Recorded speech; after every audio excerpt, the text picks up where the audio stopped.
21. pencere. وَالشَّمْسُ تَجْرِي لِمُسْتَقَرٍّ لَهَا ذَٰلِكَ تَقْدِيرُ الْعَز۪يزِ الْعَل۪يمِ. Şu kainatın lambası olan güneş, kainat saninin vücuduna ve vahdaniyetine güneş gibi parlak ve nurani bir penceredir.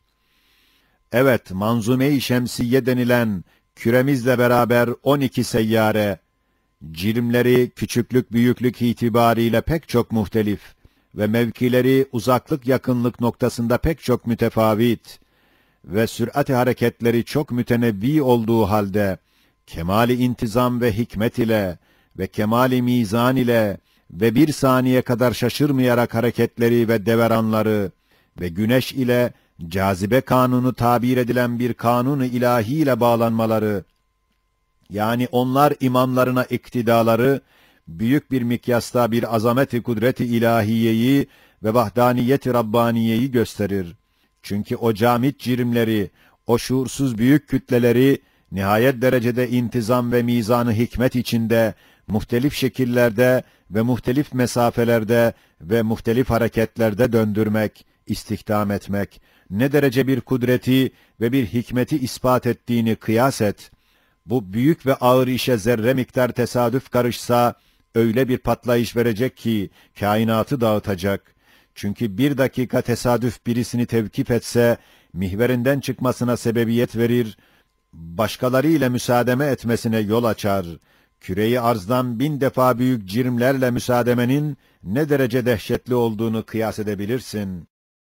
Manzume-i Şemsiye'nin, yani şemsin me'mumları ve meyveleri olan 12 seyyarenin acayibini ilmi muhit-i ilahiye havale edip, yalnız gözümüzün önünde seyyaremiz bulunan arza bakıyoruz, görüyoruz ki, bu seyyaremiz bir azameti şevket-i rububiyeti ve haşmet-i saltanat-ı uluhiyeti ve kemali rahmet ve hikmeti gösterir bir surette, güneşin etrafında emri Rabbani ile 3. mektupta beyan edildiği gibi, pek büyük bir hizmet için bir uzun seyr-ü seyahat ona ettiriliyor. Bir sefine-i Rabbaniye olarak acayip-i masnuat-ı ilahiye ile doldurulmuş ve zişur ibadullah'a seyrangah gibi bir mesken-i seyyar vaziyeti verilmiş. Ve evkat ve hesabı bildirecek saat akrebi gibi kamer dahi dakik hesaplarla, azim hikmetlerle ona takılmış ve o kamere başka menzillerde ayrı seyr-ü seyahat verilmiş. İşte bu mübarek seyyaremizin şu halleri, küre-i arz kuvvetinde bir şehadetle, bir kadir-i mutlakın vücubu vücudunu ve vahdetini ispat eder. Madem şu seyyaremiz böyledir, Manzume-i Şemsiye'yi ona kıyas edebilirsin. Hem şemse, kendi mihveri üstünde cazibe denilen manevi ipleri yumak yaptırmak için, dolap ve çıkrık hükmünde olan güneşi, bir Kadir-i Zülcelal'in emriyle döndürüp, o seyyaratı o manevi iplerle bağlayıp tanzim etmek ve güneşi bütün seyyaratı ile saniyede 5 saatlik bir mesafeyi kestirecek kadar bir süratle, bir tahmine göre Herkül burcu tarafına veya Şems-i Şumus canibine sevk etmek, elbette ezel ve ebed sultanı olan Zat-ı Zülcelal'in kudretiyle ve emriyledir. Güya haşmet-i rububiyetini göstermek için bu emirber neferleri hükmünde olan Manzume-i Şemsiye ordusu ile bir manevra yaptırır. Ey kozmografyacı efendi!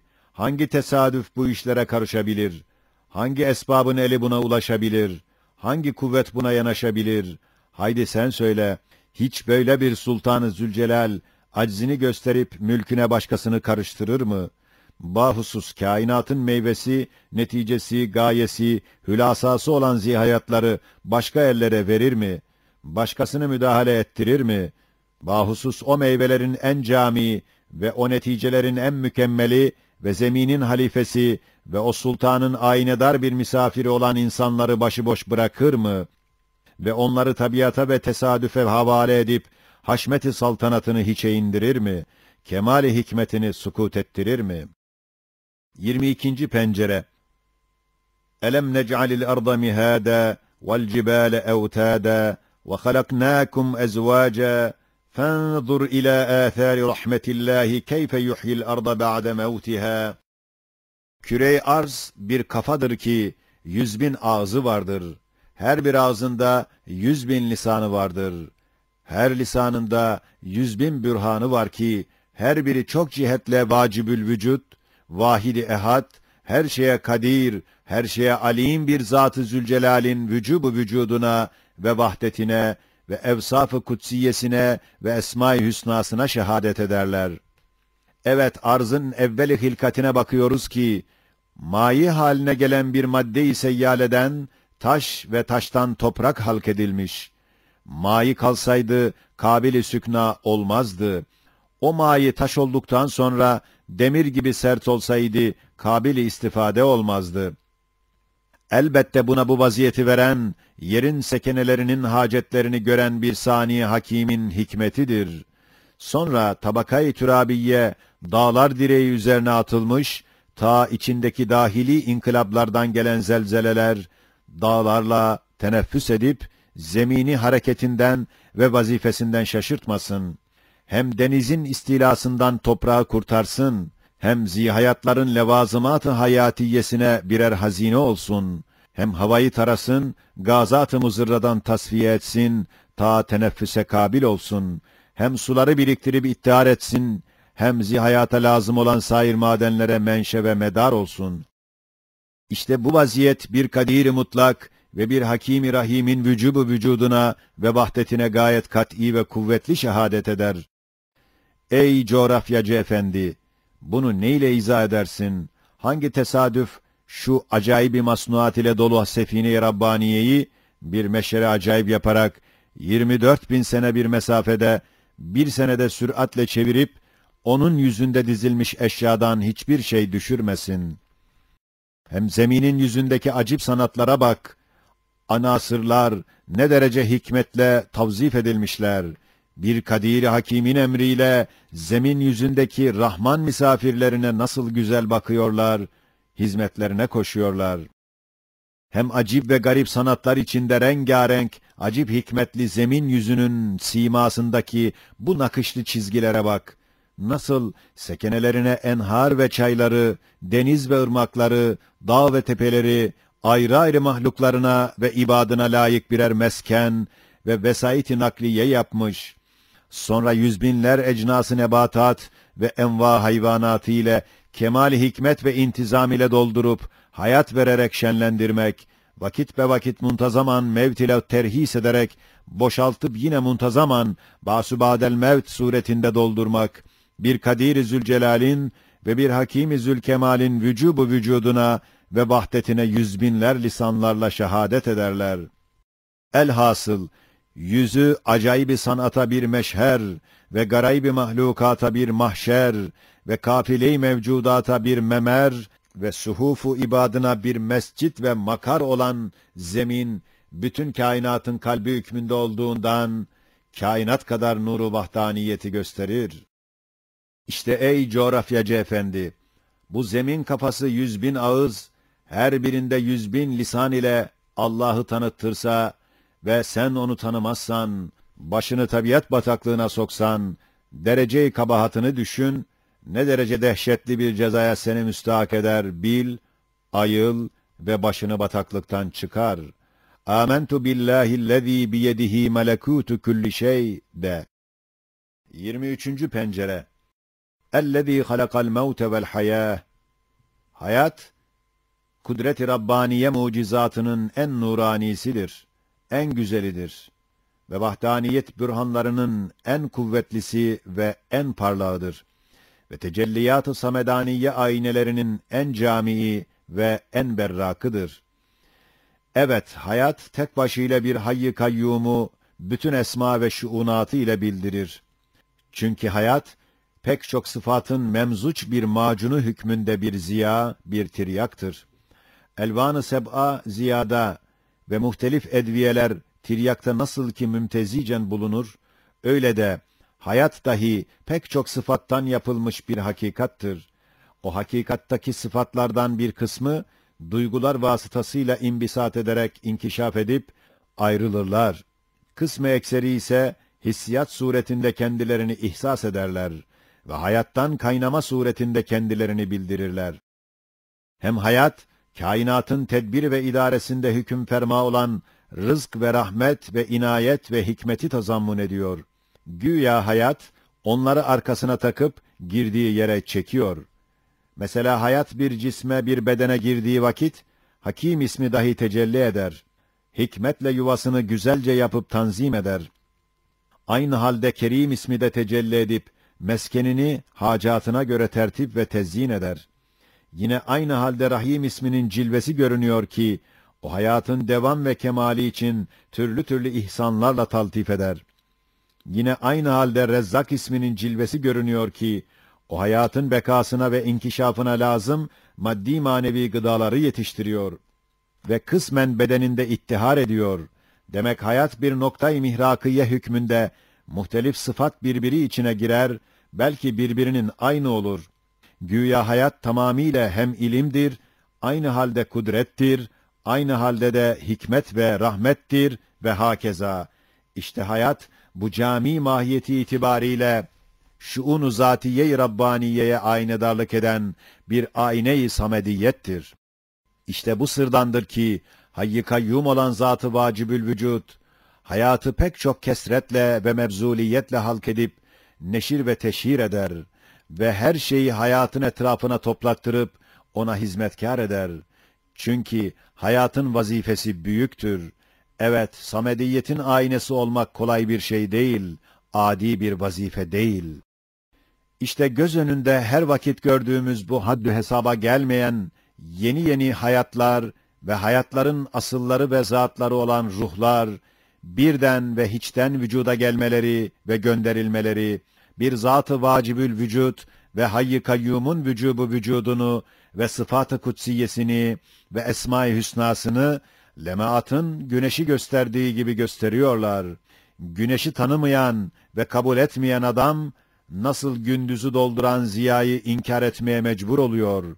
Öyle de hayy-i kayyum, muhyi ve mümit olan şems-i ehadiyeti tanımayan adam, zeminin yüzünü, belki mazi ve müstakbeli dolduran zihayatların vücudunu inkar etmeli ve 100 derece hayvandan aşağı düşmeli, hayat mertebesinden düşüp camit bir cahili eçhel olmalı.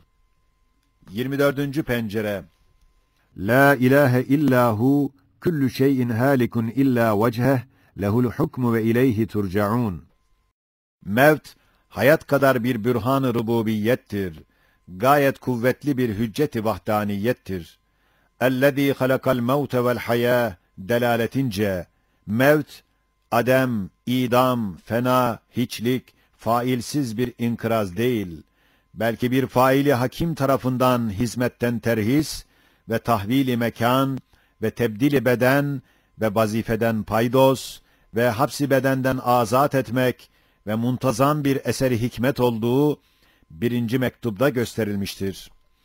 Evet, nasıl zemin yüzündeki masnuat ve zihayatlar ve hayatlar zemin yüzü bir sani hakimin vücubu vücuduna ve vahdaniyetine şehadet ediyorlar, öyle de o zihayatlar ölümleriyle bir hayy-i bakînin sermediyetine ve vahidiyetine şehadet ediyorlar.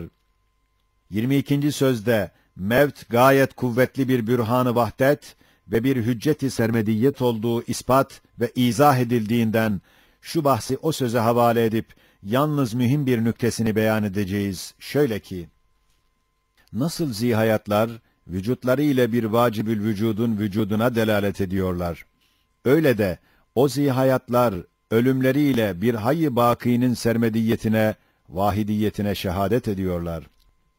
Mesela, yalnız bir tek zihayat olan zemin yüzü, intizamatı ile, ahvaliyle sani gösterdiği gibi, öldüğü vakit yani kış, beyaz kefeniyle ölmüş o zemin yüzünü kapamasıyla, nazar-ı beşeri ondan çeviriyor.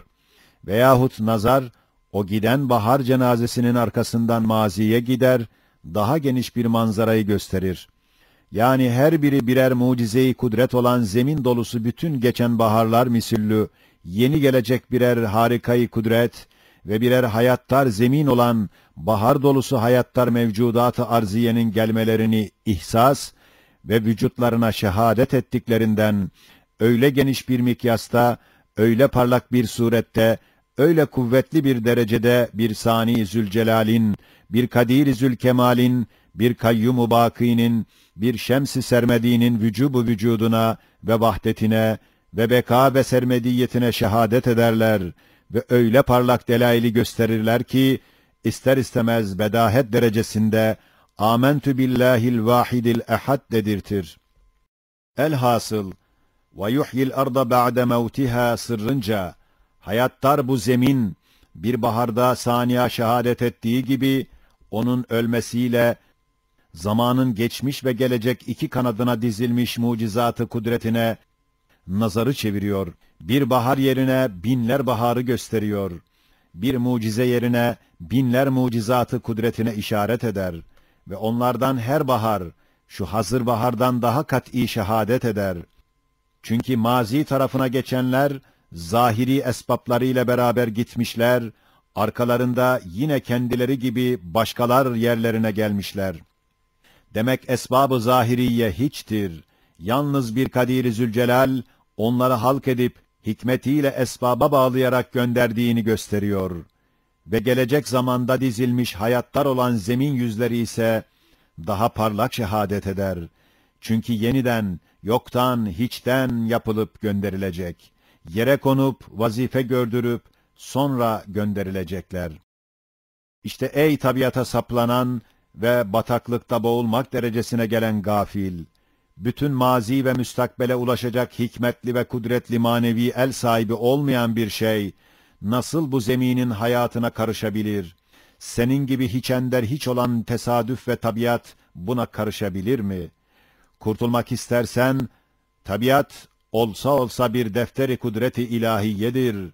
Tesadüf ise cehlimizi örten gizli bir hikmet-i ilahiyenin perdesidir de, hakikata yanaş.